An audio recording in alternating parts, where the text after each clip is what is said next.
परतख गुरु निस्तारै, बाणी बिरलो विचारसी। जे को गुरमुख होए,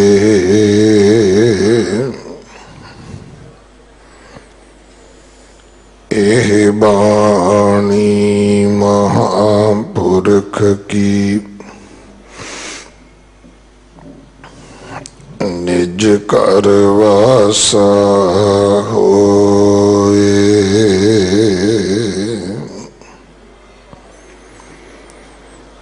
गुजरी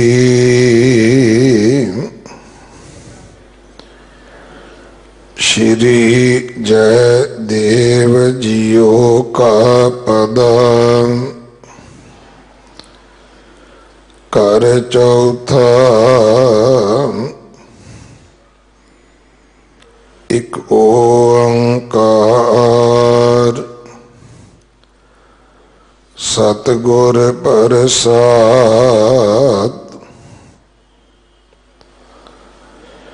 परमाद पुरख मनो पिमं, सत आद पावरतं।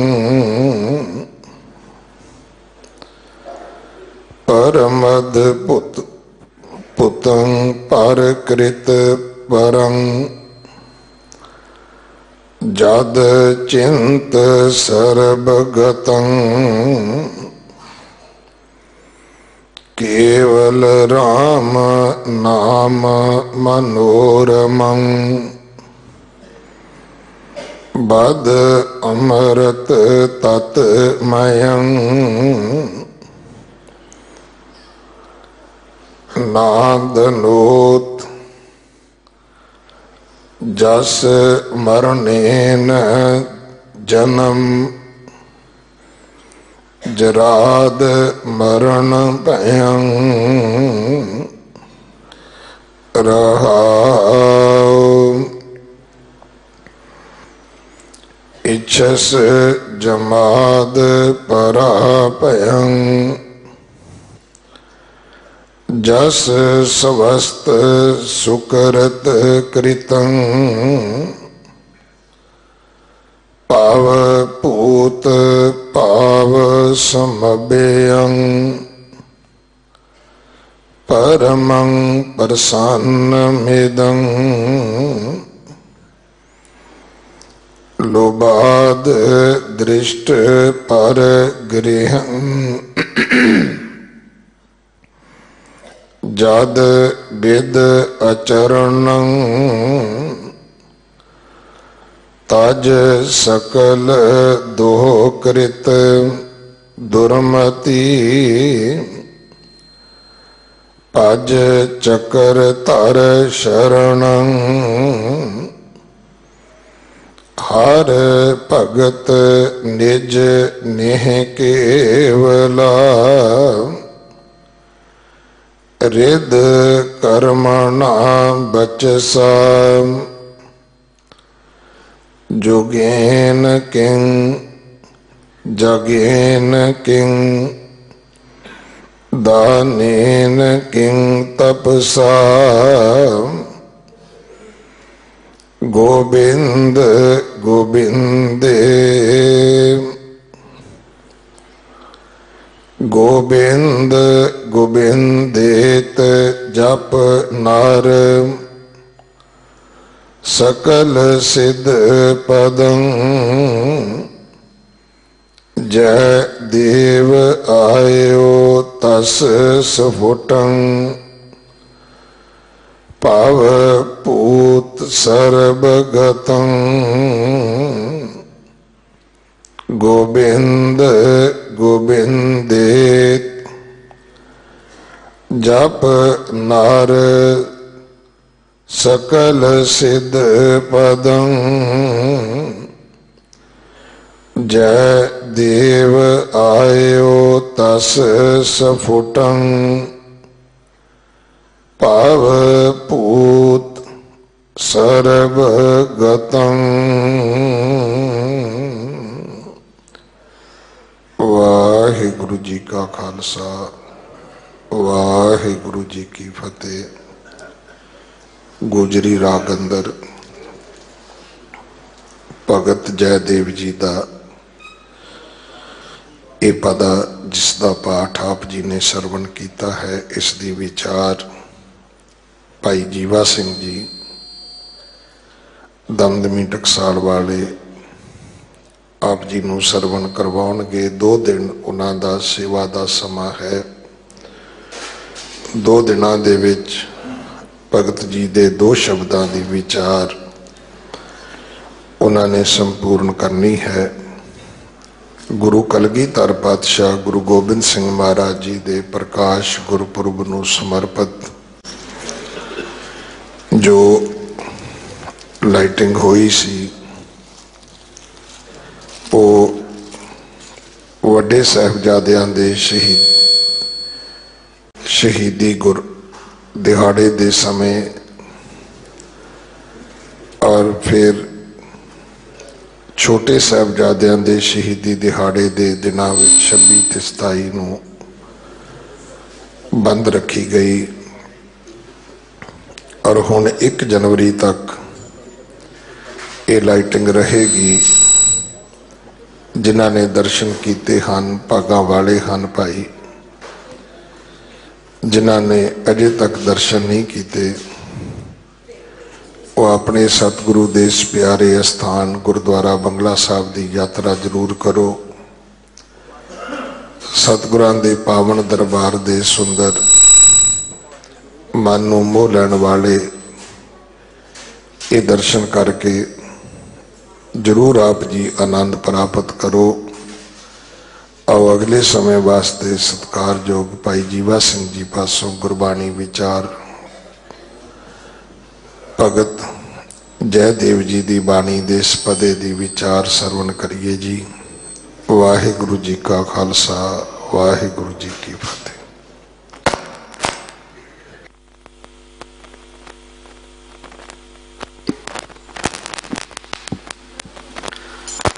ਸਤਨਾਮ ਸ੍ਰੀ ਵਾਹਿਗੁਰੂ ਸਾਹਿਬ ਜੀਓ।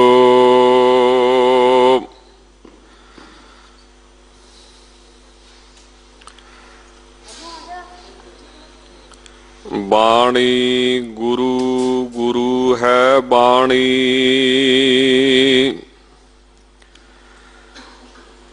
ਵਿੱਚ ਬਾਣੀ ਅੰਮ੍ਰਿਤ ਸਾਰੇ।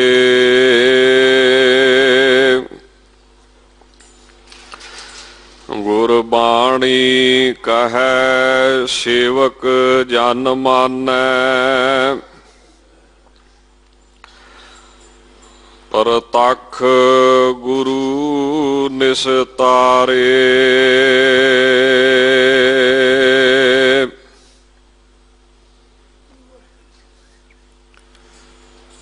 ਸਤਨਾਮ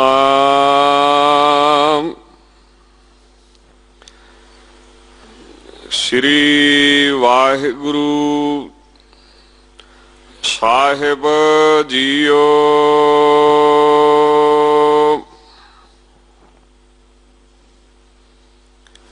ਗੂਜਰੀ श्री जयदेव जीओ का पदा घर चौथा। एक ओंकार सतगुर प्रसाद।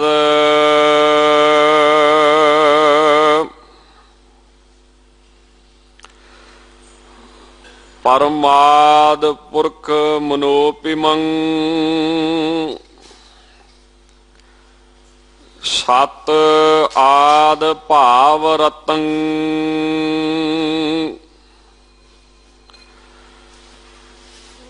परम अद्भुतं पारकृत परं। जद चिंत सर्वगतं।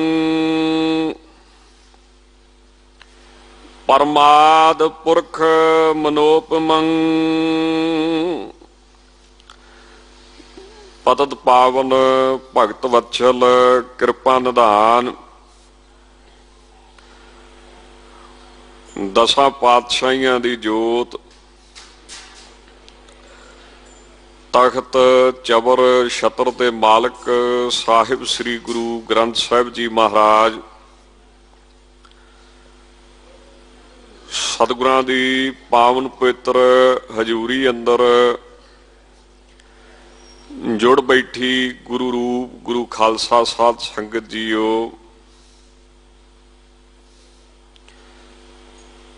सतगुरु जी की अपार कृपा सदका दिल्ली सिख गुरुद्वारा प्रबंधक कमेटी गुरबाणी दे अड अड विषयां उपर गुरमत विचार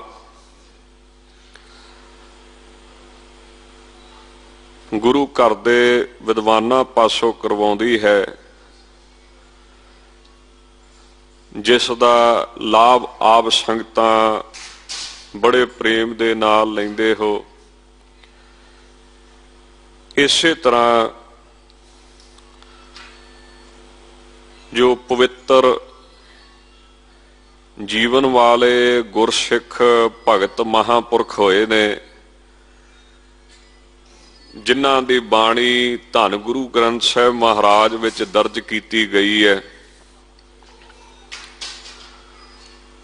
उन्हां दी पवित्र बाणी दे विशेष तौर उपर विचार और उन्हां दे जीवन उपर विचार पिछले समय तो चलती आ रही है। अज धन गुरु ग्रंथ साहिब दे विच बड़े ही सत्कारे होए भगत परमात्मा स्वरूप भगत श्री जयदेव जी की पवित्र बाणी की विचार आरंभ होने जा रही है। भगत श्री जयदेव जी दे दो शब्द श्री गुरु ग्रंथ साहिब दे विच अंकित ने। एक शब्दी विचार अज करनी है, एक शब्दी विचार आप संगत ने कल करवानी है। आओ उन्हां दे जीवन बारे कुछ सांझ पाइए। एक बारी सारियां संगतां रसना करो पवित्र गज के आखो जी वाहिगुरू जी का खालसा वाहिगुरू जी की फतेह। धन गुरु ग्रंथ साहिब महाराज विच किसी भी धर्म जात पात का भेद भाव नहीं रखा गया। जिसने भी परमात्मा दे जस नूं कथन कीता है गुरमत दे अनुसार, उस दी पवित्र बाणी धन गुरु अर्जन देव साहिब महाराज ने श्री गुरु ग्रंथ साहिब दे विच शामिल करवाई है। बड़ी हैरानी हुंदी है, अजकल लोग एकता की गल करते ने, सांझ की गल करते ने,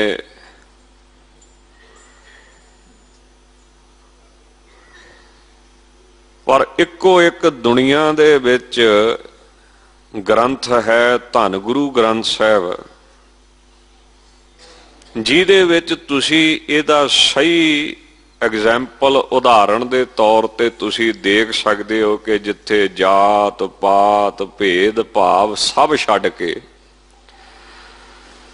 चाहे वो कोई मुसलमान है चाहे वो कोई ब्राह्मण है, कदी इकट्ठे नहीं बह सकते।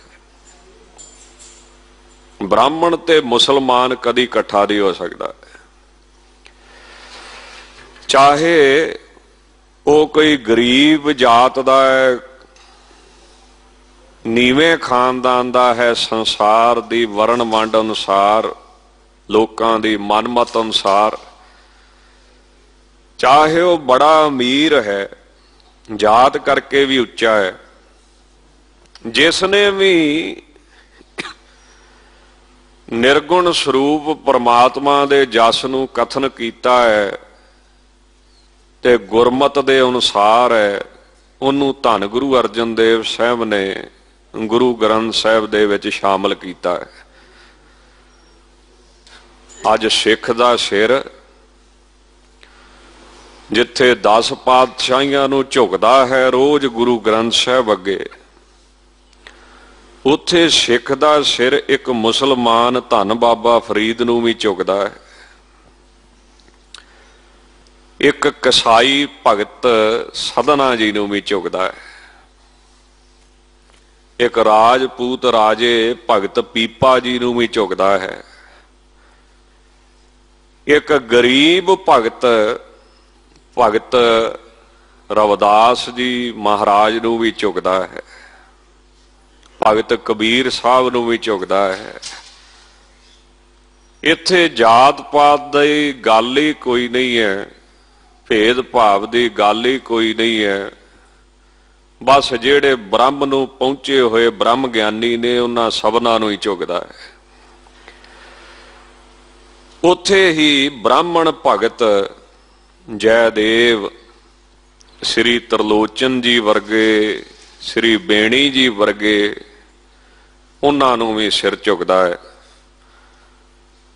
भगतां दी बड़ी वड्डी महानता है, ते महानता उस चीज दी हुंदी है जिस चीज तो बिना अपना सर नहीं सकता है। जिवें बंदे दा शरीर देखो, अखां दी रोशनी चले गई, तकलीफ तां हुंदी है, जिंदगी चलाउण विच बड़ी मुश्किल आउंदी है, दिक्कत आउंदी है, पर सर जांदा है, फिर भी टाइम पास हो जाता है। कन्ना दी शक्ति खत्म हो गई, सुनन विच बड़ी मुश्किल आऊगी, पर फिर भी किसी तरह टाइम पास हो जाएगा। इसे तरह हाथ पैर जवाब दे गए, जिंदगी बड़ी बदतर हो जाऊगी, नरक तो भी माड़ी हो जाएगी, मंजे ते प्यार रहेगा, पर फिर भी औखा सौखा जिंदगी कट लवेगा, चलती जाएगी। पर जे बंदे दे श्वास निकल जान, आखां भी होण, कन्नां दी शक्ति भी होवे, शरीर दी शक्ति भी होवे, ते चल नहीं सकता है। पर जे श्वास ने अखां ना भी होण, कन्नां दी शक्ति ना भी होवे, शरीर दी शक्ति ना भी होवे, फिर भी टाइम पास औखा सौखा कर सकता है। तां गुरबाणी एक बड़ी महत्ता वाली है। गुरबाणी तो बिना सब कुछ होवे ना होवे सर सकता है,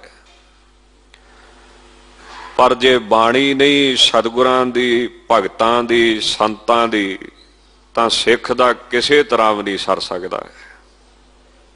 ये बाणी सानू हर रोज चलण दी जाच सिखाउंदी है। असीं जिड्डे मर्जी सियाणे होइए, जिवें प्यो अपने बच्चे दी उंगल फड़ के दुनिया विच लई फिरदा है, जां बापू दी उंगल फड़ के बच्चा तुर सकदा है, दुनिया दे मेले च गवाच नहीं सकदा। इसे तरह जिहड़े बाणी दे लड़ लगे रहणगे, वो इस संसार दे मेले विच मोह दे विच गवाच के परमात्मा नूं नहीं भुल्लणगे। वो मेला देखणगे, पर नाल नाल उंगल फड़ी होगी अपने बापू दी, धन गुरु ग्रंथ साहिब दी पवित्र बाणी दी। भगतां दा किड्डा वड्डा दर्जा वा। एक जगह कह दिता गया है कि रब तो भी वड्डा रब दा नाम जपण वाला वा, परमात्मा तो भी वड्डा परमात्मा दी भगती करन वाला वा। सतगुरु जी की पवित्र बाणी दे विच ये वाक दर्ज ने। पवित्र भगतां दी बाणी कहती है, मेरी बांधी भगत छुड़ावे। बंद है भगत ना छूटै मोह। जेड़ा काम मैं नहीं कर सकता वो मेरा भगत कर सकता है। मेरी प्रतिज्ञा, मेरा वचन कीता होया भगत मोड़ सकता है, टाल सकता है कि परमात्मा ऐदां नहीं ऐदां कर। पर भगत दा कीता होया वचन, संत दा कीता होया वचन मैं नहीं टाल सकता। वैसे गुरबाणी विच वरते शराफ नूं बहुती जगह नहीं, पर फिर भी किते किते इहो जिहियां पंक्तियां आउंदियां, जो जो संत सरापिया छे फिरे पवंदे। भाव जिहड़ा वचन, जिवें एक छोटा अफसर जिहड़ी कार्रवाई करे उहनूं वड्डा अफसर रद्द कर सकदा। कमाल हो गई ना। रब ने अपने आप नूं छोटी पदवी ते लै आंदा भी जिहड़ा काम मैं कीता वा, जे तुसी होर कराउणा चाहुंदे हो ते किसे नाम जपण वाले तो अरदास कराओ, बेनती कराओ। मैं ते दिता ही आ, जन्म दिता वा जां जो भी लेख है उस मुताबक दुख सुख परिवार मिलिया वा। जे कुछ वध घट कराउणा चाहुंदा ते फिर नाम जपण वाले नूं बेनती कर, उतों अरदास करा। एडा वड्डा सत्कार बाणी ने भगतां नूं दिता है, संतां नूं दिता है। भगत श्री जयदेव जी महाराज जिन्हां दा पवित्र जन्म केंदल नगर विखे जिला वीर भूमि बंगाल दे विच होया है। बंगाली सन, ब्राह्मणां दे घर दा इन्हां दा शरीर सी, ब्राह्मणा घर इन्हां जन्म लिया सी। उस समय संस्कृत पढ़ाउणा एक साधारण विद्या सी, आम ही पढ़ी पढ़ाई जाती सी। ते ब्राह्मण वास्ते संस्कृत पढ़नी ब्राह्मण दे पुत्र नूं बड़ी जरूरी है। माता पिता ने पढ़न वास्ते बिठाया, अजे पढ़ते ही पे सी कि माता पिता की मौत हो गई, अकले रह गए। इस गल दा भगत जी दे मन उत्ते बड़ा गहरा असर पिया। बिना दुख तो कोई भी बंदा रब वल झुकदा नहीं। दुख ना आवे, मौत ना आवे, जिंदगी दी असलीयत नहीं पता लगती। बंदा एक भुलेखे नूं सच मन बैठदा है। जिदण दुख आवे, मौत आवे, उहनूं असलीयत पता लगती है कि दुनिया एक सुपना ते तैनूं तुरना पैना इथों। बिना दुख तकलीफ मौत तो कोई भी बंदा रूहानियत वल नहीं झुकदा है। इस करके रूहानियत वल झुकाउण वास्ते दुख भी जरूरी है। महाराज कहंदे दुख दारू सुख रोग भया। दुख तां दवाई है, सुख तां बीमारी बन के चिंबड़ी फिरदी संसार। जिस बंदे दी जिंदगी दे विच जिन्नियां मुश्किलां आउणगियां, तकलीफां आउणगियां, वो बंदा जिंदगी दे विच उन्ना ही कामयाब होगा, सफल होवेगा। रब जिन्नू जिन्ना सफल बनाउणा चाहुंदा है, उन्नू परमात्मा उन्ना ही मुश्किल घड़ियां दे विच दी कढ दिंदा है। तां भगत जी दी जिंदगी दे विच बचपन दे विच बहुत दुख आया है।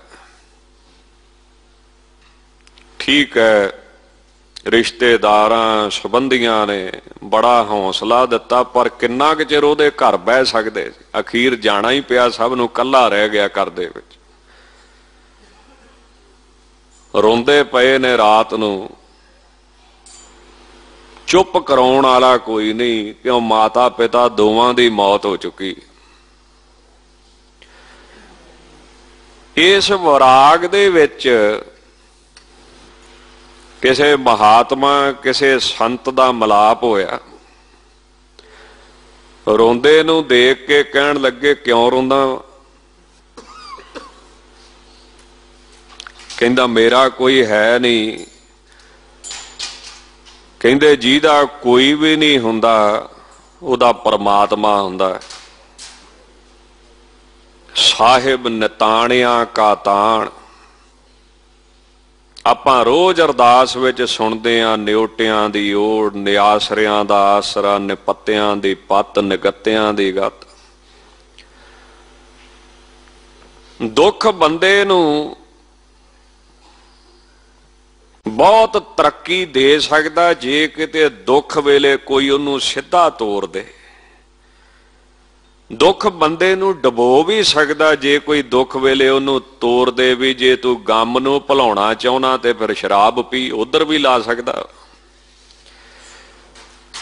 ਬੜੇ ਬੜੇ ਲੋਕ ਤਾਂ ਹੀ ਸ਼ਰਾਬੀ ਕਬਾਬੀ ਨੇ, ਜਦੋਂ ਦੁੱਖ ਅਸਹਿ ਹੋ ਗਿਆ ਤੇ ਦੁੱਖ ਨੂੰ ਫਿਰ ਉਹਨਾਂ ਨੇ ਇਸ ਤਰ੍ਹਾਂ ਭੁਲਾਉਣ ਦਾ ਯਤਨ ਕੀਤਾ।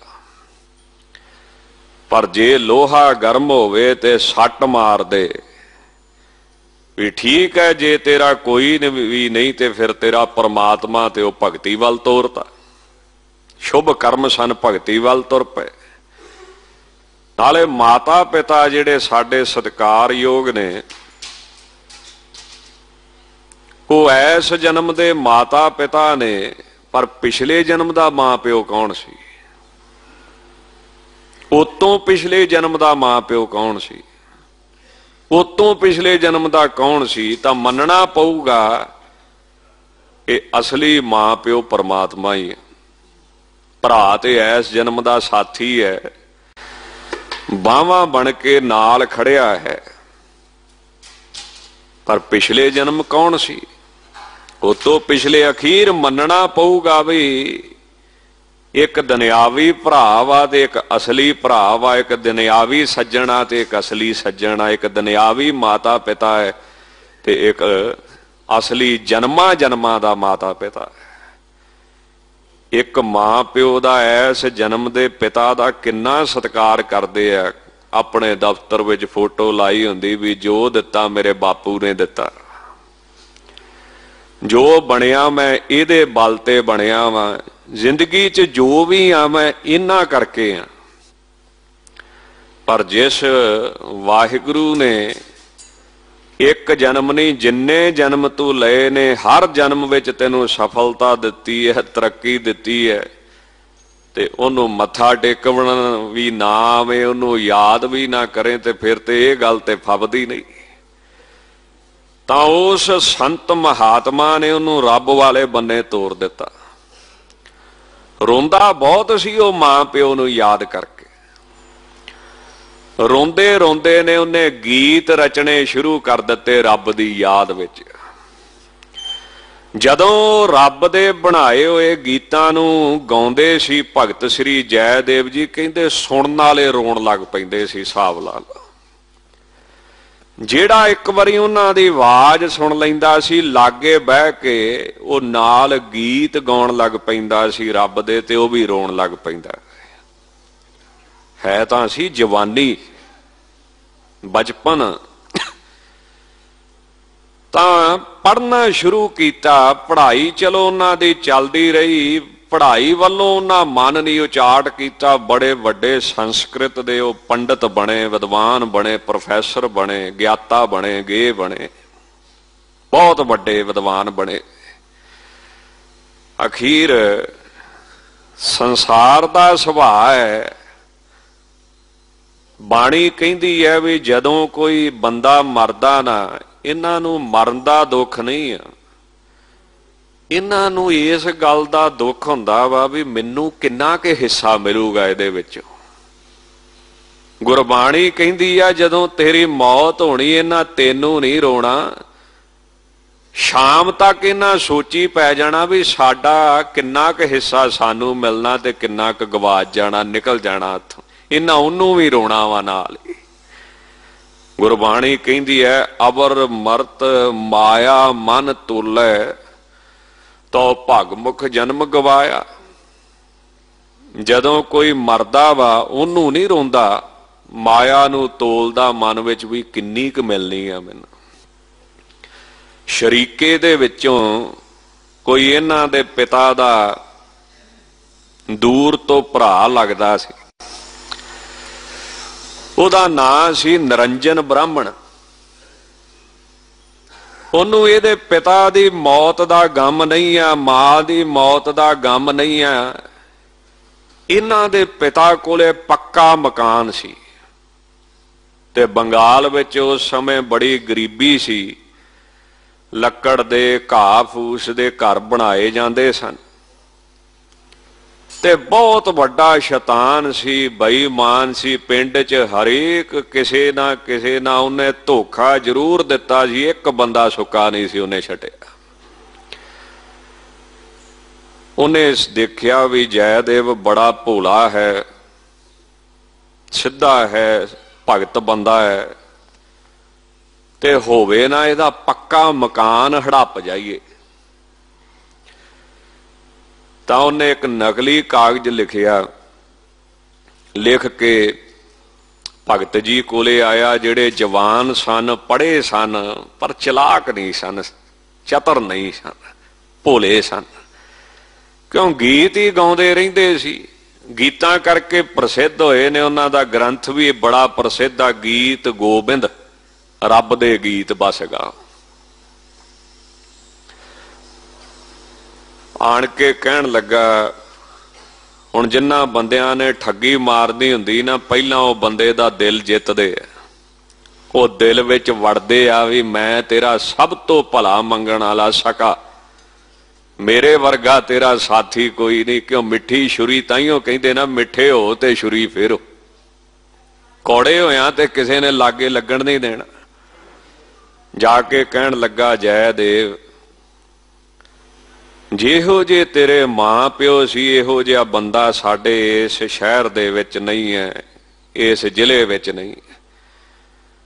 ਏਡੇ ਧਰਮੀ ਬੰਦੇ, ਕਦੀ ਉਹਨਾਂ ਕਿਸੇ ਨੂੰ ਝੂਠ ਨਹੀਂ ਬੋਲਿਆ, ਕਦੀ ਉਹਨਾਂ ਕਿਸੇ ਨਾਲ ਧੋਖਾ ਨਹੀਂ ਕੀਤਾ। ਏਡਾ ਸਾਧ ਬੰਦਾ ਸੀ ਤੇਰਾ ਪਿਓ, ਕਿ ਉਹਨੇ ਕਦੀ ਕੁੱਤੇ ਨੂੰ ਵੀ ਸੋਟੀ ਨਹੀਂ ਸੀ ਮਾਰੀ, ਏਡਾ ਸਾਧ ਸੀ।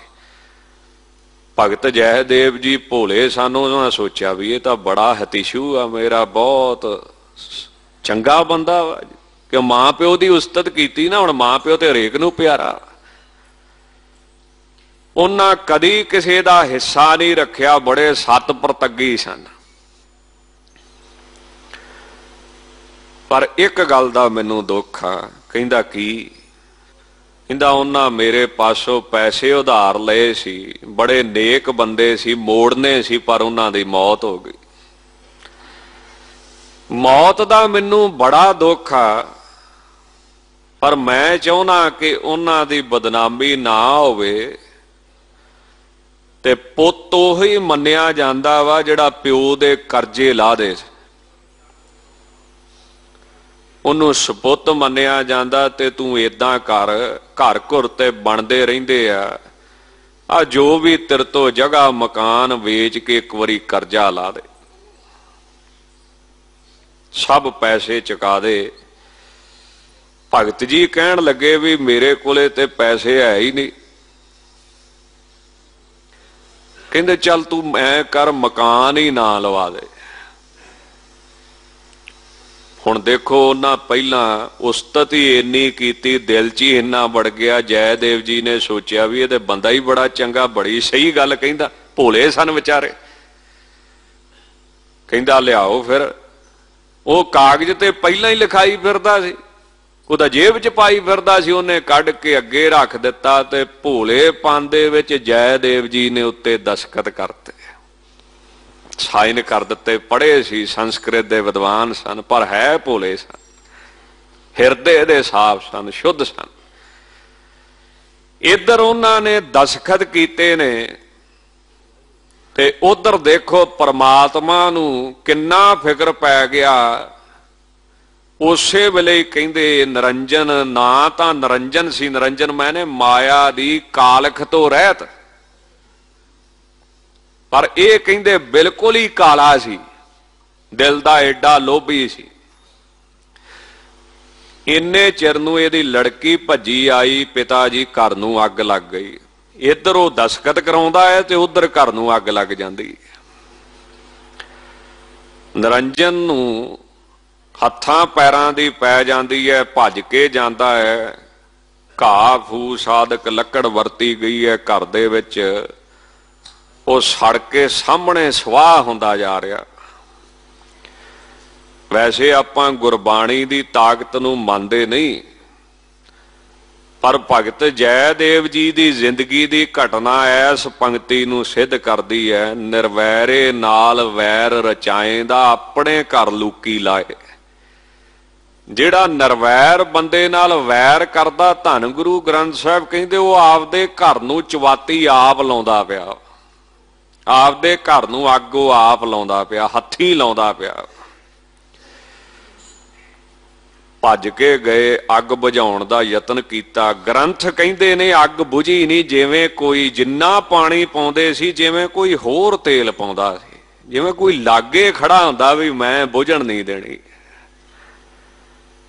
ਪਰ ਹੋਇਆ ਕਿ ਅੱਗ ਬੁਝਾਉਣ ਦੀ ਹਫੜਾ ਦਫੜੀ ਦੇ ਵਿੱਚ ਇਹਨੂੰ ਪਤਾ ਵੀ ਨਾ ਚੱਲਿਆ, ਜਿਸ ਕਾਗਜ਼ ਤੇ ਦਸਖਤ ਕਰਾਏ ਸੀ ਉਹ ਵੀ ਵਿੱਚੇ ਸੜ ਕੇ ਸਵਾਹ ਹੋਇਆ। ਕਿਉਂ ਗੁਰਬਾਣੀ ਕਹਿੰਦੀ ਹੈ ਜੇ ਤੂੰ ਪ੍ਰਮਾਤਮਾ ਦਾ ਹੋ ਜੇ, ਵਾਹਿਗੁਰੂ ਦਾ ਹੋ ਜੇ, ਤੇ ਫਿਰ ਵਾਹਿਗੁਰੂ ਨੂੰ ਆਪ ਪਹਿਰਾ ਦੇਣਾ ਪੈਂਦਾ ਹੈ। ਆਪਾਂ ਰੋਜ਼ ਪੜ੍ਹਦੇ ਪਰ ਯਕੀਨ ਨਹੀਂ ਕਰਦੇ। ਰਹਿਰਾਜ ਸਾਹਿਬ ਤੋਂ ਪਹਿਲਾਂ ਸੋਦਰ ਦੀ ਚੌਂਕੀ ਆ, ਚੌਂਕੀ ਦਾ ਪਹਿਲਾ ਸ਼ਬਦ ਆ ਹਰ ਜੁਗ ਜੁਗ ਭਗਤ ਉਪਾਇਆ, ਪੈਜ ਰੱਖਦਾ ਆਇਆ ਰਾਮ ਰਾਜੇ। ਉਹ ਇਸ ਕਰਕੇ ਚੌਂਕੀ ਦਾ ਸ਼ਬਦ ਪੜਿਆ ਜਾਂਦਾ ਵਾ ਵੀ ਰਹਿਰਾਜ ਸਾਹਿਬ ਪੜਨ ਵਾਲਿਆ, ਰੱਬ ਤੇਰੀ ਵੀ ਰਾਖੀ ਕਰੂਗਾ, ਸ਼ਰਧਾ ਧਾਰ ਕੇ ਚੌਂਕੜਾ ਮਾਰ ਕੇ ਜਾਪ ਕਰ, ਤੇਰੀ ਵੀ ਰੱਖਿਆ ਕਰੂਗਾ। ਉਹ ਸਿੱਖਿਆ ਦੇਣ ਵਾਸਤੇ ਭਗਤ ਪ੍ਰਹਿਲਾਦ ਦੀ ਯਾਦ ਅੰਦਰ ਸੋਦਰ ਦੀ ਚੌਂਕੀ ਹਰ ਜੁਗ ਜੁਗ ਭਗਤ ਉਪਾਇਆ। ਕਾਗਜ਼ ਸੜ ਕੇ ਸਵਾਹ ਹੋਇਆ, ਅੱਗ ਬੁਝੇ ਨਾ। ਅਖੀਰ ਜੈਦੇਵ ਜੀ ਸਾਧੂ ਸਨ, ਉਹ ਵੀ ਭੱਜੇ ਭੱਜੇ ਆਏ। ਉਹਨਾਂ ਦੇ ਆਉਂਦਿਆਂ ਹੀ ਗ੍ਰੰਥ ਕਹਿੰਦੇ ਨੇ ਅੱਗ ਏਦਾਂ ਬੁਝ ਗਈ ਹੈ, ਇਸ ਤਰ੍ਹਾਂ ਠੰਡੀ ਹੋ ਗਈ ਹੈ ਜਿਸ ਤਰ੍ਹਾਂ ਪਤਾ ਨਹੀਂ ਹਜ਼ਾਰਾਂ ਹੀ ਮਣ ਇਕੱਠਾ ਪਾਣੀ ਜਿਹੜਾ ਹੈ ਉੱਤੇ ਅੱਗ ਤੇ ਪੈ ਗਿਆ ਹੋਵੇ। ਏਦਾਂ ਉਹ ਠੰਡੀ ਹੋਈ, ਸ਼ਾਂਤ ਹੋਈ। ਐਸਾ ਕੌਤਕ ਦੇਖ ਕੇ ਨਿਰੰਜਨ ਬ੍ਰਾਹਮਣ ਦੀਆਂ ਅੱਖਾਂ ਖੁੱਲ ਗਈਆਂ। ਰੋ ਰੋ ਕੇ ਉਹਨੇ ਭਗਤ ਜੀ ਦੇ ਚਰਨ ਧੋ ਦਿੱਤੇ ਵੀ ਮੈਂ ਧੋਖਾ ਕਰਨ ਲੱਗਾ ਸੀ ਤੇਰੇ ਨਾਲ, ਪਰ ਰੱਬ ਨੇ ਆਖਿਆ ਜੇ ਤੂੰ ਉਹਦਾ ਘਰ ਲੈਣ ਲੱਗਾ ਤੇ ਮੈਂ ਤੇਰਾ ਘਰ ਛੱਡਣਾ ਹੀ ਕੱਖ ਨਹੀਂ ਦੁਨੀਆ ਦੇ। ਚਲੋ ਭਗਤ ਜੀ ਨੇ ਬਸ ਇੰਨਾ ਹੀ ਆਖਿਆ, ਅੱਛਾ ਕਹਿੰਦੇ ਰੱਬ ਜਾਣਦਾ ਹੋਊਗਾ, ਉਹਨਾਂ ਕੁਝ ਗੱਲ ਮਾੜੀ ਚੰਗੀ ਨਹੀਂ ਅੱਗਿਓਂ ਕਹੀ। ਹਰੇਕ ਮਹਾਂਪੁਰਖ ਦੀ ਜ਼ਿੰਦਗੀ ਵਿੱਚ ਕੋਈ ਨਾ ਕੋਈ ਏਦਾਂ ਦੀ ਘਟਨਾ ਹੁੰਦੀ ਜਿਹੜੀ ਉਹਨੂੰ ਸੰਸਾਰ 'ਚ ਪ੍ਰਸਿੱਧ ਕਰਦੀ ਤੇ ਲੋਕਾਂ ਨੂੰ ਉਹਦਾ ਗਿਆਨ ਕਰਾਉਂਦੀ ਵੀ ਇਹਨੂੰ ਸਧਾਰਨ ਬੰਦਾ ਨਾ ਸਮਝੋ ਤੇ ਇਹਦੇ ਨਾਲ ਬੰਦਿਆਂ ਵਾਂਗੂ ਤੁਰੋ। ਪਰਮਾਤਮਾ ਕੋਈ ਨਾ ਕੋਈ ਘਟਨਾ ਜ਼ਿੰਦਗੀ 'ਚ ਘਟਾਉਂਦਾ ਹੈ। ਇਸ ਘਟਨਾ ਤੋਂ ਬਾਅਦ ਉਹਨਾਂ ਦਾ ਬੜਾ ਸਤਿਕਾਰ ਵੱਧ ਗਿਆ, ਅਦਬ ਵੱਧ ਗਿਆ ਤੇ ਉਹਨਾਂ ਦੇ ਅੰਦਰ ਪਰਮਾਤਮਾ ਉੱਪਰ ਹੋਰ ਯਕੀਨ ਵੱਧ ਗਿਆ, ਸ਼ਰਧਾ ਵੱਧ ਗਈ, ਮਨ ਦੇ ਵਿੱਚ ਵਿਰਾਗ ਪੈਦਾ ਹੋ ਗਿਆ ਤੇ ਬਸ ਗੀਤ ਗਾਉਂਦੇ ਵਾਹਿਗੁਰੂ ਦੀ ਉਸਤਤ ਕਰਦੇ ਉਹ ਤੁਰੇ ਫਿਰਦੇ ਰਹਿਣ ਲੱਗੇ। ਬੜੀ ਪ੍ਰਸਿੱਧੀ ਹੋਈ, ਜਿੱਥੇ ਬਹਿ ਕੇ ਗਾਉਂਦੇ ਉੱਥੇ ਹੀ ਲੋਕ ਬਹਿ ਕੇ ਸੁਣਨ ਲੱਗ ਪੈਂਦੇ। ਉੱਥੋਂ ਦਾ ਕੋਈ ਰਾਜਾ ਸੀ ਬਲਸੈਨ, ਉਹਨੂੰ ਪਤਾ ਲੱਗਾ, ਉਹਦਾ ਲੜਕਾ ਸੀ ਅੱਗੇ ਲਛਮਣ ਦੇਵ, ਉਹਨੂੰ ਪਤਾ ਲੱਗਾ ਕਿ ਕੋਈ ਭਗਤ ਆ, ਸੰਸਕ੍ਰਿਤ ਦਾ ਵਿਦਵਾਨ ਆ, ਬਾਣੀ ਬੜੀ ਸੋਹਣੀ ਪੜ੍ਹਦਾ ਹੈ, ਅੱਖਾਂ 'ਚੋਂ ਅਥਰੂ ਵਗਾ ਦਿੰਦਾ ਜਦੋਂ ਗਾਉਂਦਾ ਹੈ। ਉਹਨੇ ਢੰਡੋਰਾ ਕੀਤਾ ਵੀ ਲੱਭ ਕੇ ਉਹਨਾਂ ਨੂੰ ਲਿਆਇਆ ਜਾਵੇ, ਸਤਿਕਾਰ ਦੇ ਨਾਲ ਲੈ ਗਏ। ਪਰ ਜਿਹੜੇ ਆਜ਼ਾਦ ਪੰਛੀ ਹੋਣ ਉਹ ਕੈਦ ਨਹੀਂ ਕੱਟ ਸਕਦੇ ਹਨ। ਰਾਜੇ ਕੋਲੋਂ ਕੱਪੜੇ ਤੇ ਉਹਨਾਂ ਨੂੰ ਚੰਗੇ ਪਾਉਣ ਨੂੰ ਮਿਲ ਗਏ, ਖਾਣ ਨੂੰ ਵੀ ਚੰਗਾ ਮਿਲ ਗਿਆ, ਰਹਿਣ ਨੂੰ ਵੀ ਚੰਗਾ ਮਿਲ ਗਿਆ, ਪਰ ਮਨ ਉਹਨਾਂ ਦਾ ਉਚਾਟ ਹੀ ਰਿਹਾ ਉੱਥੇ। ਅਖੀਰ ਇੱਕ ਦਿਨ ਚੁੱਪਚਾਪ ਬਿਨਾਂ ਦੱਸੇ ਹੀ ਤੁਰ ਪਏ। ਹਿਰਦੇ ਵਿੱਚ ਉਮੰਗ ਉੱਠੀ ਵੀ ਵਾਹਿਗੁਰੂ ਦੇ ਭਜਨ ਕਰਦੇ ਜ਼ਿੰਦਗੀ ਬਤੀਤ ਕਰੀਏ। ਅਖੀਰ ਅੰਦਰੋਂ ਆਵਾਜ਼ ਆਈ ਕਿ ਪੁਰੀ ਨੂੰ ਚੱਲੀਏ, ਉੱਥੇ ਨਿਰਮਲ ਆਕਾਸ਼ ਥੱਲੇ ਬਹਿ ਕੇ ਰੱਬ ਦੇ ਗੀਤ ਗਾਇਆ ਕਰਾਂਗੇ। ਤੁਰ ਪਏ। ਵਾਹਿਗੁਰੂ ਦੇ ਪ੍ਰੇਮ ਦੇ ਵਿੱਚ ਪਾਣੀ ਬੜਾ ਦੂਰ ਸੀ।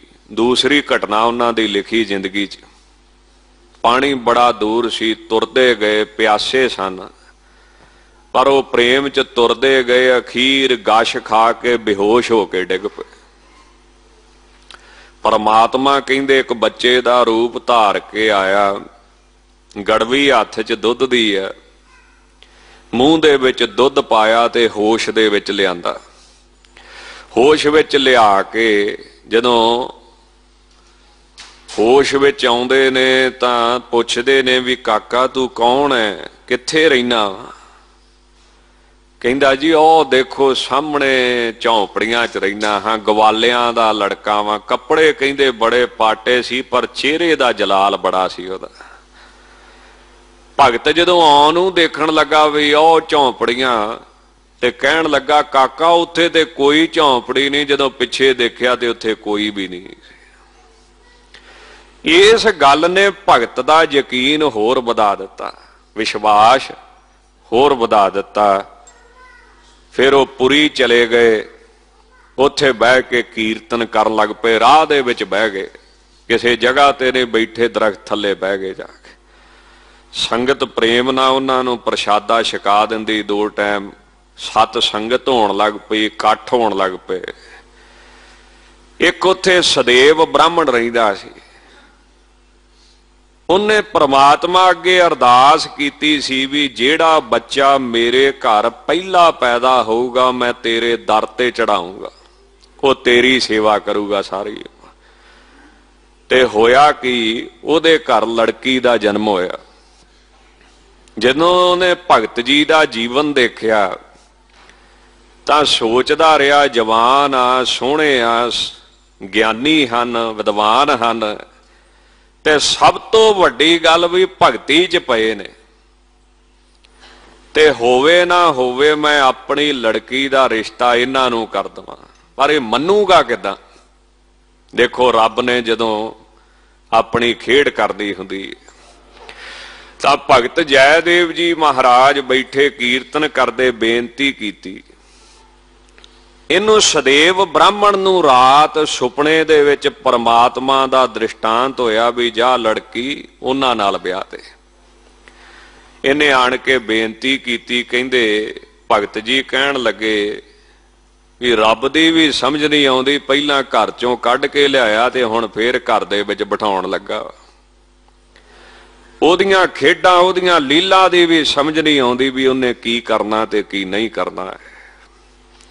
ਕਹਿੰਦੇ ਸੱਜਣਾ ਨਾ ਆਪਣਾ ਘਰ ਨਾ ਘਾਟ, ਤੇ ਮੇਰਾ ਕਿੱਦਾਂ ਗੁਜ਼ਾਰਾ ਹੋਊਗਾ?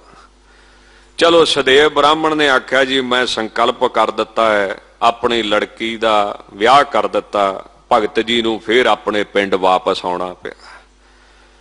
ਹੁਣ 2 ਘਟਨਾ ਉਹਨਾਂ ਦੀਆਂ ਜ਼ਿੰਦਗੀ ਦੀਆਂ ਹੋਰ ਨੇ ਜਿਨ੍ਹਾਂ ਦੇ ਵਿਚਾਰ ਆਪਾਂ ਕੱਲ ਨੂੰ ਕਰਾਂਗੇ। ਜਿਸ ਘਟਨਾ ਬਾਰੇ ਭਾਈ ਗੁਰਦਾਸ ਜੀ ਨੇ ਆਪਣੀ ਵਾਰ ਦੇ ਵਿੱਚ ਵੀ ਅੰਕਿਤ ਕੀਤਾ ਹੈ। ਆਓ ਹੁਣ ਸਮਾਂ ਥੋੜਾ ਰਹਿ ਗਿਆ ਹੈ, ਨਾਲ ਨਾਲ ਉਹਨਾਂ ਦੇ ਪਹਿਲੇ ਸ਼ਬਦ ਦੀ ਵਿਚਾਰ ਕਰੀਏ। ਸੰਸਕ੍ਰਿਤ ਦੇ ਵਿੱਚ ਸ਼ਬਦ ਹੈ। ਪਹਿਲਾਂ ਪ੍ਰਮਾਤਮਾ ਦਾ ਮੰਗਲ ਕੀਤਾ ਗਿਆ ਹੈ। ਇੱਕ ਅਦਵੈਤ ਸਰੂਪ ਪ੍ਰਮਾਤਮਾ ਓੰਕਾਰ, ਸਾਰਿਆਂ ਦਾ ਪ੍ਰਕਾਸ਼ਕ, ਸਤ ਕਦੀ ਨਹੀਂ ਖਤਮ ਹੋਣ ਵਾਲਾ, ਗੁਰ ਗਿਆਨ ਸਰੂਪ, ਪ੍ਰਸਾਦ ਆਨੰਦ ਸਰੂਪ ਹੈ, ਜਿਹਦੇ ਵਿੱਚ ਦੁੱਖ ਨਹੀਂ। ਤਾਂ ਭਗਤ ਜੀ ਕਿਰਪਾ ਕਰਦੇ ਹੋਏ ਉਚਾਰਨ ਕਰਦੇ ਨੇ, ਕੇਵਲ ਰਾਮ ਨਾਮ ਮਨੋਰਮੰ ਬਦ ਅੰਮ੍ਰਿਤ ਤਤਮਯੰ। ਸੱਜਣਾ ਕੇਵਲ ਰੱਬ ਦਾ ਸਿਮਰਨ ਕਰ, ਕੇਵਲ ਵਾਹਿਗੁਰੂ ਦਾ ਸਿਮਰਨ ਕਰ। ਜਿਹੜਾ ਵਾਹਿਗੁਰੂ ਅੰਮ੍ਰਿਤ ਸਰੂਪ ਆ, ਤਤ ਗ੍ਰੰਥਾਂ ਦਾ, ਵੇਦਾਂ ਦਾ, ਸ਼ਾਸਤਰਾਂ ਦਾ ਨਿਚੋੜ ਰੂਪ ਆ। ਸਾਰੇ ਗ੍ਰੰਥ ਅਖੀਰ ਗੱਲ ਉਹਦੇ ਤੇ ਹੀ ਮੁਕਾਉਂਦੇ ਆ। ਕੋਈ ਇੱਧਰ ਦੀ ਜਾਂਦਾ, ਕੋਈ ਉੱਧਰ ਦੀ ਜਾਂਦਾ ਹੈ। ਹਾਂ, ਗੁਰਮਤ ਦਾ ਰਾਹ ਸਿੱਧਾ ਹੈ, ਗਾਡੀ ਰਾਹ ਹੈ, ਪਰ ਨਿਚੋੜ ਸਭ ਦਾ ਇੱਕ ਹੀ ਹੈ। ਤਾਂ ਜਿਹੜਾ ਨਿਚੋੜ ਰੂਪ ਹੈ, ਅੰਮ੍ਰਿਤ ਰੂਪ ਹੈ, ਪਰਮਾਤਮਾ ਰਾਮ ਵਾਹਿਗੁਰੂ ਮਨੋਰਮੰਗ ਬੜਾ ਸੋਹਣਾ ਵਾ, ਉਹਨੂੰ ਸਿਮਰਨਾ ਕਰ।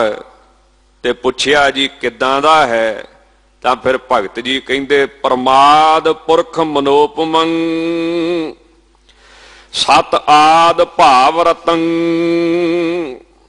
ਜਿਹੜਾ ਪਰਮ ਵੱਡਾ ਹੈ, ਆਦ ਸਭ ਦਾ ਆਦੀ ਹੈ, ਸਭ ਦਾ ਆਦੀ, ਸਭ ਦੀ ਜੜ ਹੈ, ਸਭ ਦਾ ਮੁੱਢ ਹੈ, ਸਭ ਦੀਆਂ ਨੀਹਾਂ ਹਨ, ਪਰ ਉਹਦਾ ਆਦ ਨਹੀਂ ਕੋਈ ਜਾਣ ਸਕਦਾ ਹੈ, ਉਹ ਕਦੋਂ ਦਾ ਹੈ। ਔਰ ਪੁਰਖ, ਪੁਰਖ ਦਾ ਅਰਥ ਰਿਗ ਵੇਦ ਦੇ ਵਿੱਚ ਕੀਤਾ। ਉੱਥੇ ਪੁਰਸ਼ ਦੇ ਬਾਰੇ ਸੁਗਤੀਆਂ ਉਚਾਰਨ ਕੀਤੀਆਂ ਹਨ। ਪੁਰਸ਼ ਕਿਹਨੂੰ ਕਹਿੰਦੇ ਨੇ, ਤਾਂ ਉੱਥੇ ਰਿਗ ਵੇਦ ਦੇ ਵਿੱਚ ਲਿਖਿਆ ਹੈ ਵੀ ਪੁਰਸ਼, ਪੁਰਸ਼ ਸ਼ਬਦ ਸਭ ਤੋਂ ਪਹਿਲਾਂ ਰਿਗ ਵੇਦ ਦੇ ਵਿੱਚ ਆਇਆ ਹੈ। ਗੁਰੂ ਗ੍ਰੰਥ ਸਾਹਿਬ 'ਚ ਬੜੀ ਵਾਰੀ ਆਊਗਾ, ਸੋ ਪੁਰਖ ਨਿਰੰਜਨ ਹਰ ਪੁਰਖ ਨਿਰੰਜਨ ਜੀ, ਹਰ ਅਗਮਾ ਅਗਮ ਅਪਾਰਾ। ਤਾਂ ਪੁਰਸ਼ ਕਿਹਨੂੰ ਕਹਿੰਦੇ ਨੇ, ਤਾਂ ਕਹਿੰਦੇ ਸਹਸਰ ਸ਼ੀਰਸ਼ਾਹ ਪੁਰਸ਼ਾਹ, ਸਹਸਰ ਅਕਸ਼ਾ ਸਹਸਰ ਪਾਤ। ਜਿਹੜਾ ਹਰੇਕ ਦੇ ਸਰੀਰ ਦੇ ਵਿੱਚ ਬੈਠਾ ਵਾ, ਜਿੰਨੀਆਂ ਵੀ ਦੁਨੀਆ ਦੀਆਂ ਅੱਖਾਂ ਨੇ ਉਹਦੀਆਂ ਅੱਖਾਂ ਨੇ, ਜਿੰਨੇ ਵੀ ਦੁਨੀਆ ਦੇ ਸਿਰ ਨੇ ਉਹਦੇ ਸਿਰ ਨੇ, ਜਿੰਨੇ ਵੀ ਦੁਨੀਆ ਦੇ ਪੈਰ ਨੇ ਉਹਦੇ ਪੈਰ ਨੇ, ਜਿੰਨੇ ਵੀ ਦੁਨੀਆ ਦੇ ਹੱਥ ਨੇ ਉਹਦੇ ਹੱਥ ਨੇ। ਭਾਵ ਜਿਹੜਾ ਤੇਰੇ ਅੱਖਾਂ ਥਾਣੀ ਦੇਖਦਾ, ਤੇਰੇ ਸਿਰ ਥਾਣੀ ਸੋਚਦਾ, ਹੱਥਾਂ ਥਾਣੀ ਕਰਦਾ, ਪੈਰਾਂ ਥਾਣੀ ਚੱਲਦਾ, ਜਿਹੜਾ ਸਰੀਰ ਰੂਪੀ ਪੁਰੀ 'ਚ ਬੈਠਾ ਹੋਇਆ ਪਰਮਾਤਮਾ, ਉਹ ਪੁਰਸ਼ ਹੈ, ਵਾਹਿਗੁਰੂ ਹੈ। ਔਰ ਮਨੋਪਮੰ, ਮਨ ਦੀ ਉਪਮਾ ਤੋਂ ਰਹਿਤ ਆ, ਮਨ ਦੀ ਪਕੜ ਤੋਂ ਰਹਿਤ ਆ। ਜਿਹੜੀ ਚੀਜ਼ ਨੂੰ ਅੱਖਾਂ ਨਾ ਦੇਖਣ, ਮਨ ਉਹਦੀ ਕਲਪਨਾ ਕਰ ਸਕਦਾ, ਕੰਨ ਨਾ ਸੁਣਨ ਉਹਦੀ ਕਲਪਨਾ ਕਰ ਸਕਦਾ, ਪਰ ਮਨ ਪੂਰੀ ਪੂਰੀ ਰੱਬ ਦੀ ਕਲਪਨਾ ਨਹੀਂ ਕਰ ਸਕਦਾ। ਮਨ ਦੀ ਪਕੜ ਤੋਂ ਰਹਿਤ ਹੈ। ਸਤ ਆਦ ਭਾਵ ਰਤੰ, ਸਤ ਆਦ ਮੈਨੇ ਚਿੱਤ ਆਨੰਦ ਅਜਨਮਾ ਸਹਿ ਭੰਗ ਆਦਿਕ ਉਹਦੇ ਵਿਸ਼ੇਸ਼ਣ ਨੇ। ਜੰਮਦਾ ਮਰਦਾ ਨਹੀਂ ਹੈ, ਮੌਤ ਦਾ ਅਸਰ ਨਹੀਂ ਹੈ। ਇਹੋ ਜਿਹੇ ਭਾਵ ਦੇ ਵਿੱਚ ਤੂੰ ਆਪਣੇ ਆਪ ਨੂੰ ਰਤਨਾ ਕਰ। ਇਸ ਭਾਵ ਦੇ ਵਿੱਚ ਚਿੱਤ ਜੋੜ ਕੇ ਉਹ ਪਰਮਾਤਮਾ ਸੱਤ ਹੈ, ਕਦੀ ਨਹੀਂ ਮਰਦਾ ਹੈ, ਆਦਿਕ ਵਿਸ਼ੇਸ਼ਣਾਂ ਦੇ ਸਹਿਤ ਹੈ। ਪਰਮ ਅਦਭੁਤੰ ਪਰਕ੍ਰਿਤ ਪਰੰ ਜਦ ਚਿੰਤ ਸਰਬ ਗਤੰ। ਫਿਰ ਪਰਮ ਅਦਭੁਤ ਆਸ਼ਚਰਜ ਰੂਪ। ਜਿਵੇਂ ਤੁਸੀਂ ਸੂਰਜ ਨੂੰ ਪੂਰਾ ਪੂਰਾ ਦੇਖ ਨਹੀਂ ਸਕਦੇ, ਸਮੁੰਦਰ ਨੂੰ ਪੂਰਾ ਪੂਰਾ ਗ੍ਰਹਿਣ ਨਹੀਂ ਕਰ ਸਕਦੇ, ਆਸ਼ਚਰਜ ਰੂਪ ਹੈ। ਔਰ ਪ੍ਰਕਿਰਤੀ ਮਾਇਆ ਤੋਂ ਪਰੇ ਹੈ। ਜਿਵੇਂ ਕਹਿੰਦੇ ਇੱਕ ਵਾਰੀ ਰਵਿੰਦਰ ਨਾਥ ਟੈਗੋਰ ਸਾਗਰ ਤੋਂ ਇਸ਼ਨਾਨ ਕਰਕੇ ਵਾਪਸ ਆ ਰਹੇ ਸੀ, ਰਾਹ ਦੇ ਵਿੱਚ ਸੂਰਜ ਦੀਆਂ ਕਿਰਨਾਂ ਗੰਦਗੀ ਤੇ ਪੈਂਦੀਆਂ ਪਈਆਂ ਸੀ। ਇਹ ਦ੍ਰਿਸ਼ ਵੇਖ ਕੇ ਨੱਚ ਉੱਠੇ, ਝੂਮ ਉੱਠੇ ਕਿ ਪ੍ਰਮਾਤਮਾ ਅੱਜ ਮੈਨੂੰ ਇੱਕ ਨੁਕਤਾ ਸਮਝ ਆ ਗਿਆ ਵੀ ਤੂੰ ਨਿਰਲੇਪ ਕਿੱਦਾਂ ਵਾ। ਤਾਂ ਕਹਿੰਦੇ ਜਿਵੇਂ ਸੂਰਜ ਦੀਆਂ ਕਿਰਨਾਂ ਗੰਦਗੀ ਤੇ ਪੈਂਦੀਆਂ ਨੇ ਪਰ ਗੰਦੀਆਂ ਨਹੀਂ ਹੁੰਦੀਆਂ, ਇਸੇ ਤਰ੍ਹਾਂ ਤੂੰ ਸਾਡੇ ਗੰਦੇ ਸਰੀਰ 'ਚ ਬੈਠਾ ਹੈ ਪਰ ਗੰਦਾ ਨਹੀਂ ਹੁੰਦਾ। ਇਸੇ ਤਰ੍ਹਾਂ ਤੂੰ ਹਰੇਕ ਜਗ੍ਹਾ ਤੇ ਬੈਠਾ ਹੈ ਪਰ ਨਿਰਲੇਪ ਰਹਿੰਦਾ ਹੈ, ਭਾਵ ਸਰੀਰ ਵਿੱਚ ਰਹਿੰਦਾ, ਮਾਇਆ 'ਚ ਰਹਿੰਦਾ ਵੀ ਮਾਇਆ ਤੋਂ ਪਰੇ, ਪ੍ਰਕਿਰਤੀ ਤੋਂ ਪਰੇ ਆ। ਜਦ ਅਚਿੰਤ ਸਰਬਗਤੰ ਹੈ ਤਾਂ ਅਸੀਂ ਤੱਤਾ ਜਤ ਔਰ ਅੱਗੇ ਸੀ ਅਚਿੰਤ, ਦੋਵਾਂ ਦੀ ਸੰਧੀ ਹੋ ਗਈ, ਸੰਸਕ੍ਰਿਤ ਵਿਆਕਰਨ ਮੁਤਾਬਕ ਦੱਦਾ ਬਣ ਗਿਆ ਨਾ ਵਿੱਚ, ਜਦ ਚਿੰਤ ਸਰਬਗਤਕ। ਜਿਹੜਾ ਅਚਿੰਤ ਔਰ ਸਰਬਗਤੀ ਵਾਲਾ ਹੈ, ਹਰੇਕ ਜਗ੍ਹਾ ਤੇ ਬੈਠਾ ਹੈ, ਐਸੇ ਪ੍ਰਮਾਤਮਾ ਦਾ ਸਿਮਰਨ ਕਰ। ਕੇਵਲ ਰਾਮ ਨਾਮ ਮਨੋਰਮੰ ਬਦ ਅੰਮ੍ਰਿਤ ਤਤਮਯੰ, ਨਾ ਦਨੋਤ ਜਸ ਸਮਰੇਣ ਜਨਮ ਜਰਾਦ ਮਰਨ ਭਯੰ। ਜਿਸ ਦੇ ਸਿਮਰਨ ਕਰਨ ਦੇ ਨਾਲ ਨਾ ਤੈਨੂੰ ਜਨਮ ਦਾ ਦੁੱਖ ਰਹੂਗਾ, ਨਾ ਤੈਨੂੰ ਬੁਢੇਪੇ ਦਾ ਦੁੱਖ ਹੋਊਗਾ, ਨਾ ਤੈਨੂੰ ਮਰਨ ਦਾ ਦੁੱਖ ਹੋਊਗਾ। ਸੰਸਕ੍ਰਿਤ ਦਾ ਸ਼ਬਦ ਆ, ਇਸ ਕਰਕੇ ਕੁਝ ਸੰਸਕ੍ਰਿਤ ਦੇ ਦ੍ਰਿਸ਼ਟਾਂਤ ਦਿੰਨਾ ਤੁਹਾਨੂੰ। ਜਨਮ ਦੁੱਖਮ, ਜਰਾ ਦੁੱਖਮ, ਜया दुखम पुनः पुनः संसरात सागरः दुखम तस्मात जागृता जागृता। जन्म भी दुख है, मौत भी दुख है, ते बुढ़ेपा ते सब तो वध दुख है। क्यों? शरीर च सोचण शक्ति बड़ी होगी पर तू कर कुछ नहीं सकेगा, देख देख के सड़ी जाया करेगा बस।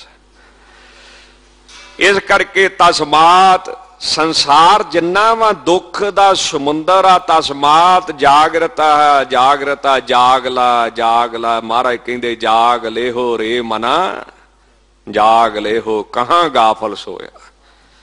तां जेड़े बंदगी करनगे ओदी, उन्हां नूं ते इह दुख नहीं प्राप्त होगा। ऐसी पदवी प्राप्त होगी, शरीरक तल ते बुढ़े होणगे पर बुढ़ेपे दा मन उपर नहीं असर होगा, सुरत उपर कदी नहीं असर होगा। तां रहाओ तो बाद फरमाउंदे ने, इच्छस जमाद परा भयं जस स्वस्थ सुकृत कृतं। जे तेरी इच्छा वा भी मौत दे डर तो मैं बच जावां, मौत दा डर मैनू सतावे ना, ਜਾਂ ਜਮਾ ਦਾ ਨਰਾਦਰ ਕਰਨਾ ਚਾਹੁੰਦਾ ਹੈ, ਜਮ ਤੈਨੂੰ ਲੈਣ ਨਾ ਆਉਣ ਤੇ ਫਿਰ ਇੱਕ ਕੰਮ ਕਰ, ਸਵਸਤ ਸੁਕ੍ਰਿਤ। ਸਵਸਤ ਜਿਹੜਾ ਕਲਿਆਣ ਕਰਨ ਵਾਲਾ, ਸੁਕ੍ਰਿਤ ਪੁੰਨ ਰੂਪ ਪਰਮਾਤਮਾ ਦਾ ਨਾਮ ਰੂਪ ਜਾਸਾ ਕ੍ਰਿਤੰ ਕਰਿਆ ਕਰ। ਨਾਮ ਜਪ, ਮੌਤ ਦਾ ਵੀ ਨਰਾਦਰ ਕਰੇਗਾ ਤੂੰ, ਮੌਤ ਨੂੰ ਵੀ ਮਖੌਲ ਕਰੇਗਾ ਤੂੰ ਇੱਕ ਦਿਨ। ਭਵ ਭੂਤ ਭਾਵ ਸਮਭਯੰ ਪਰਮੰ ਪ੍ਰਸੰਨ ਮਿਦਮ। ਜਿਹੜਾ ਭਾਵ ਹੁਣ ਵੀ ਹੈ, ਭੂਤ ਪਿੱਛੇ ਵੀ ਹੈ, ਭਾਵ ਅੱਗੇ ਵੀ ਹੋਵੇਗਾ। ਸਮ ਮੈਨੇ ਹਰੇਕ ਸਮੇਂ ਵਿੱਚ ਅਭਿਅੰਗ ਅਬਨਾਸੀ ਨਾਸ ਰਹਿਤ ਹੈ। ਸਾਡੇ ਬਜ਼ੁਰਗ ਜਿਸ ਬੰਗਲਾ ਸਾਹਿਬ ਚ ਆਉਂਦੇ ਸੀ, ਉਹੋ ਹੀ ਬੰਗਲਾ ਸਾਹਿਬ ਹੋਣਾ।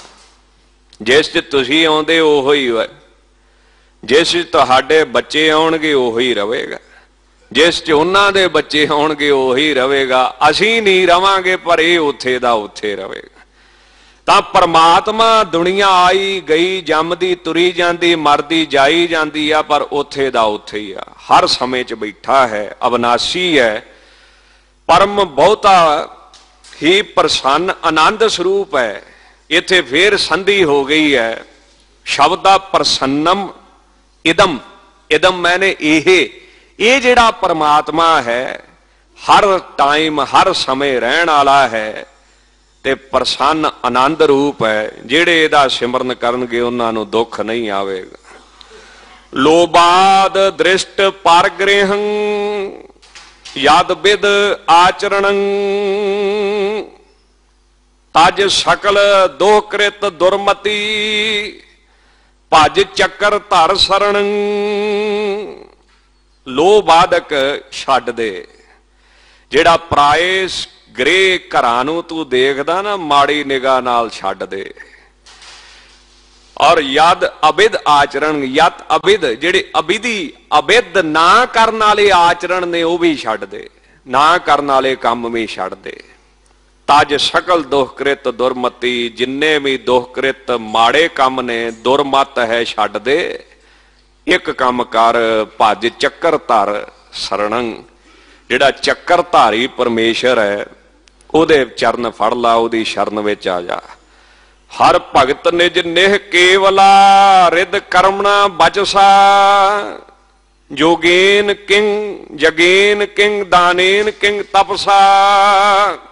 ਸਿਰਫ ਤੇ ਸਿਰਫ ਨਿਜ ਨਿਹ ਕੇਵਲ, ਸਿਰਫ ਤੇ ਸਿਰਫ ਪਰਮਾਤਮਾ ਦੀ ਭਗਤੀ ਕਰ। ਹਿਰਦੇ ਕਰਕੇ, ਜ਼ਬਾਨ ਕਰਕੇ, ਮਨ ਕਰਕੇ, ਧਿਆਨ ਕਰਕੇ ਐ ਚਿੱਤ ਟਿਕਾ ਕੇ ਭਗਤੀ ਕਰ। ਜੇ ਭਗਤੀ ਨਹੀਂ ਕੀਤੀ, ਯੱਗ ਕਰਨ ਦਾ ਕੀ ਫਾਇਦਾ ਹੈ? ਯੋਗ ਕਰਨ ਦਾ ਕੀ ਫਾਇਦਾ ਹੈ? ਦਾਨ ਕਰਨ ਦਾ ਕੀ ਫਾਇਦਾ ਹੈ? ਤਪ ਕਰਨ ਦਾ ਕੀ ਫਾਇਦਾ ਹੈ? ਭਾਵ ਜੇ ਭਗਤੀ ਨਹੀਂ, ਭਗਤ ਦਾ ਦਰਜਾ ਯੱਗ ਕਰਕੇ ਵੀ ਨਹੀਂ ਪ੍ਰਾਪਤ, ਯੋਗ ਕਰਕੇ ਵੀ ਨਹੀਂ, ਦਾਨ ਕਰਕੇ ਵੀ ਨਹੀਂ, ਤਪ ਕਰਕੇ ਵੀ ਨਹੀਂ। ਸਭ ਤੋਂ ਉੱਤਮ ਰੱਬ ਦੀ ਭਗਤੀ ਨਾਮ ਹੀ ਹੈ ਬਸ। ਇਸ ਕਰਕੇ ਕੀ ਕਹਿੰਦੇ ਨੇ, ਗੋਬਿੰਦ ਗੋਬਿੰਦੇਤ ਜਪ, ਨਰ ਸਕਲ ਸਿੱਧ ਪਦੰ। ਜੈ ਦੇਵ ਆਇਓ ਤਸ ਸੁਪੁਟੰ, ਭਵ ਭੂਤ ਸਰਬਗਤੰ। ਗੋਬਿੰਦ ਗੋਬਿੰਦ ਬਸ ਇਹੀ ਜਪਦਾ ਰਹਿ। ਜਿੰਨੀਆਂ ਵੀ ਪਦਵੀਆਂ ਨੇ ਸਾਰੀਆਂ ਹੀ ਸਿੱਧ ਹੋ ਜਾਣਗੀਆਂ, ਮਿਲ ਜਾਣਗੀਆਂ, ਜੋ ਚਾਹੁਣਾ ਤੈਨੂੰ ਮਿਲੇਗਾ। ਤਾਂ ਸਮਾਪਤੀ ਤੇ ਸ੍ਰੀ ਜੈਦੇਵ ਜੀ ਕਹਿੰਦੇ ਨੇ, ਉਹਦਾ ਆਇਆ ਦੁਨੀਆ 'ਚ ਸੁਫੁਟੰਗ ਸਫਲਾ ਵਾ, ਜਿਨੇ ਹਰ ਸਮੇਂ ਹਰ ਕਾਲ 'ਚ ਰਹਿਣ ਵਾਲੇ ਪ੍ਰਮਾਤਮਾ ਦਾ ਸਿਮਰਨ ਕੀਤਾ ਵਾ, ਭਜਨ ਕੀਤਾ ਵਾ, ਦੁਨੀਆ 'ਚ ਆਇਆ ਹੋਇਆ ਬਸ ਉਹਦਾ ਹੀ ਸਫਲਾ ਹੈ। ਹੋਈਆਂ ਭੁੱਲਾਂ ਚੁੱਕਾਂ ਦੀ ਖਿਮਾ। ਸਰਬੱਤ ਸੰਗਤ ਦਾ ਬਹੁਤ ਬਹੁਤ ਧੰਨਵਾਦ ਜੀ। ਸਤਿਗੁਰੂ ਕਿਰਪਾ ਕਰਨ। ਇੱਕ ਸ਼ਬਦ ਤੇ ਬਾਕੀ ਰਹਿੰਦਾ ਜੀਵਨ ਕੱਲ ਨੂੰ ਸਾਂਝ ਪਾਵਾਂਗੇ। ਗੋਬਿੰਦ ਗੋਬਿੰਦੇਤ ਜਪ, ਨਰ ਸਕਲ ਸਿੱਧ ਪਦੰ। ਜੈ ਦੇਵ ਆਇਓ ਤਸ ਸੁਪੁਟੰ, ਭਵ ਭੂਤ ਸਰਬਗਤੰ। ਵਾਹਿਗੁਰੂ ਜੀ ਕਾ ਖਾਲਸਾ, ਵਾਹਿਗੁਰੂ ਜੀ ਕੀ